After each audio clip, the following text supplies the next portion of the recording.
Metal Gear Awesome Snake. Right. It was kind of an evolution process, the whole thing, because originally I really wanted to imitate the real Snake voice, but I was really immature. My voice hadn't matured yet. It wasn't deep enough, and it wasn't raspy enough, and so I kept struggling to do that kind of thing. But then as I saw more Metal Gear parodies, one in particular, a crab battle I saw. Crab battle. Yeah. Everybody's seen crab battle. Everybody, it's just the way that he grunts when he starts going, because he's like, oh my god, I'm like, that's funny. I want to veer away from the Snake voice and start evolving it into my own, it's all grunty and oh my god, Metal Gear and stuff, So I mean, that's not how Snake sounds, but that's how my Snake sounds. So that's what made it funny. It was the voice that you did all the voices, right? Except for your friend. Except for Meryl. Meryl was done by Rena Chan. And your friend. Adam was himself. Yeah. And other questions, I'm just going to throw them out there, where they know who they're coming from. The second one, third one. Is there any plan for a third one? When I started it and I actually finished the Flash movie, I was like, I could really do the whole game. If it's going to take 5 of them, I could do it. But I've just, so much stuff has come up, so much other creations and stuff that's going to take me a long, long time to make, and I don't know if I'll ever get around to it, but I would really like to, because I've got some ideas, some really funny ideas, I think. And when you were playing Metal Gear, the jokes in Metal Gear Awesome, is these the things that happen while you're playing Metal Gear? Is this just sort of your yeah. Metal Gear Awesome 1 was pretty much written from memory because I played the demo so many goddamn times. But the second one, I was playing as I was writing. I was like, oh, that's funny, type it down, and okay, that's funny. So it was a really play-by-play of the game. So if I make a third one, that's how that's going to be written. And is there anything that you would have liked to add that you didn't get to? Of Metal Gear Awesome 2 or 1? Well, any of them. Is there any jokes that you're like, I really wanted that, but that just didn't fit? There was one joke that I completely forgot. I don't remember it. I'll think of it on the back burner, but yeah, there was definitely one joke that I completely left out, and I totally wish I didn't. Really? Yeah. Is there anything you wanted to extend? Oh, I remember what it was. Okay.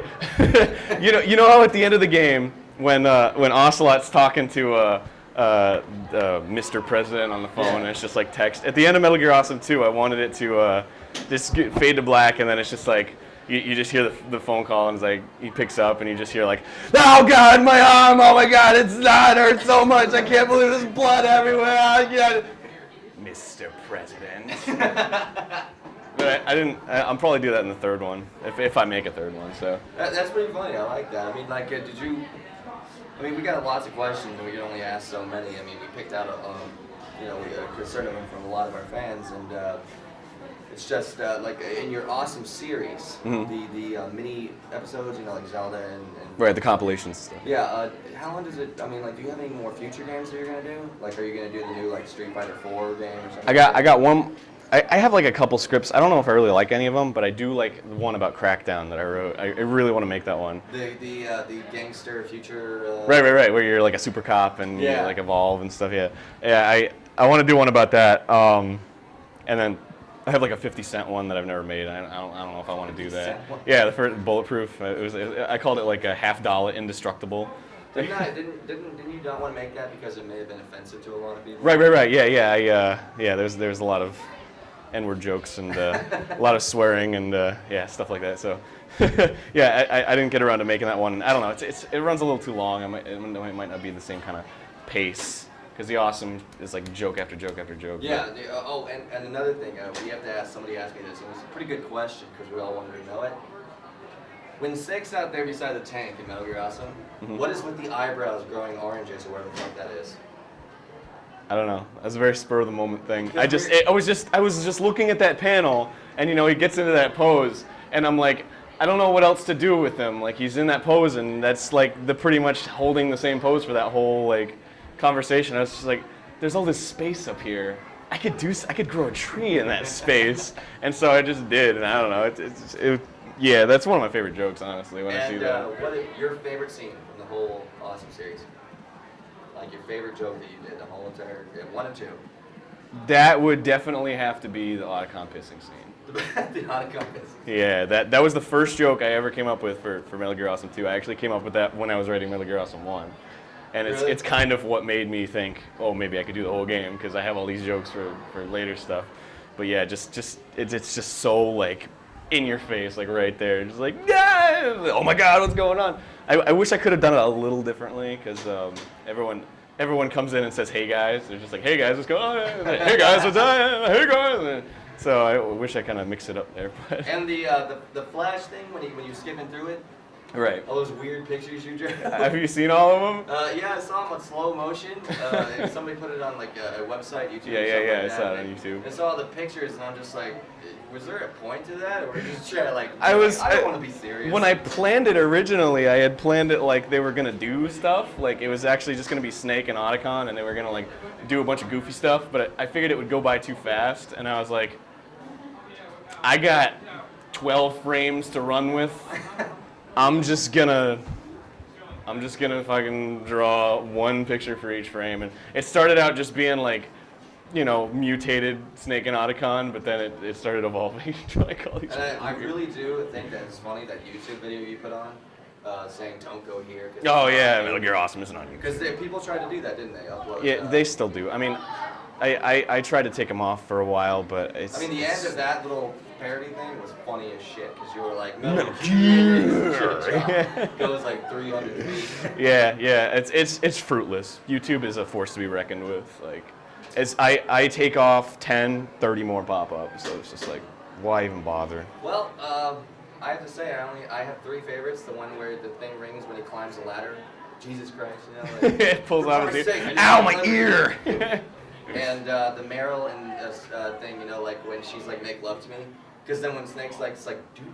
Every guy. That's exactly how I thought. I was like, Snake, come on. What are you doing? Jeez. What are you doing? Did you play the remake on GameCube? Yeah, I played it briefly. Yeah. Did you like that one? Because I didn't. That one. No, I agree completely. The music was bad. The graphics were not as gritty. The voice acting was. They took too much off of Metal Gear Solid 2. They came out at the same time, I think. Yeah. Snakes. They just. Because the one thing that gripes me about it, and I'll just kind of try to abbreviate it here. Yeah. I'm really into game design. Metal Gear Awesome 1 was designed around the way that you play, and then they just took Metal Gear Awesome 1 and made it first person sometimes, and it's just kind of like, you know, that's not how it was. It feels kind of weird. I don't it's too feel easy like. for me. Yeah, exactly. Way too easy. And awkward, like the scenes where it's like really dependent on being top down. Like I'm just kind of like I can't. I'd rather be top down. Yeah, I do like the views and stuff. But anyway, we really wanted to thank you for answering our questions. Oh yeah, no problem. And they're really big fans of yours. Thank you. And we really want to say, I want to emphasize that you should go buy a shirt because he's kick-ass. Yeah, I like this shirt. Metal Gear Awesome shirt. You can zoom up on that. on my man boobs. And he drew a picture for us. This will be on the picture section if you want to get it. But is there anything else you would like to say? I don't know. MegaCon's fun. You guys should come here next year. Actually, I won't be here next year. I'll be in California. So you guys. Another. I forgot one question. What did you think of our organization? Did you take a look at it, Console Alliance? Any part of it? No, I didn't. To be honest, I didn't. I'm sorry. No, but I was preparing what I wanted to say because you guys. I'm really passionate about what you guys are talking about. Like with the whole like people judging games and violence and all that stuff, and I'm like, yeah, like the whole like once I got that email, I was like, what am I gonna say? Like I really want to like get my. I feel like I kind of messed up, but. Is there anything you actually want to say to that? That I just I just think that people parents are just they're trying to place the blame on something else other than themselves. Like. So it's like a cop out. Yeah, exactly. It's like if your kids are violent, like. It's not just games that I mean, maybe to some degree, like possibly, maybe it affects, but it's like be responsible parents and talk to your kids and like be aware. If you're that aware, if you're like my kid's violent because of video games, do something about it. Like it's not the video game's fault. Like they exist. Like but they're always going to exist. Like you should deal with it. It's like there are billions of people who play video games and enjoy them and lead happy lives. Like why ruin it for all those people when you can just, if you've got a problem, work it out. It's As simple as Because that. most of the I mean, time I we hate to figure- sound like a dick.